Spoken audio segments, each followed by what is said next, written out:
So sabi niya, biglang may ads from money exchange to commercial. Siyempre naman, siyempre yung money na pina-exchange namin, gagamitin namin yung panggala dito sa Osaka, Japan.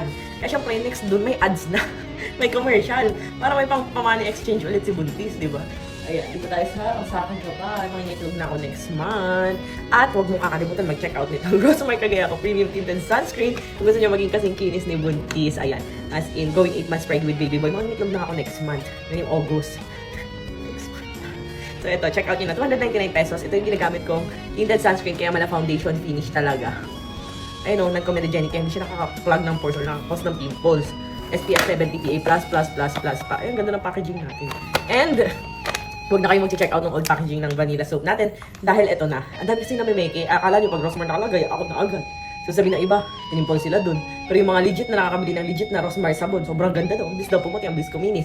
Kaya ayan, this time wala pang namimeke kasi nga, mahirap gawin tong packaging natin. Important talaga. Ayan, kaya check out nyo na agad to ha. 49 pesos pa rin. At pag isang pack, 5 piraso na, 199 pesos. Kaya guys, bilisan nyo mag-check out habang available pa. Huwag yung palampasin yan.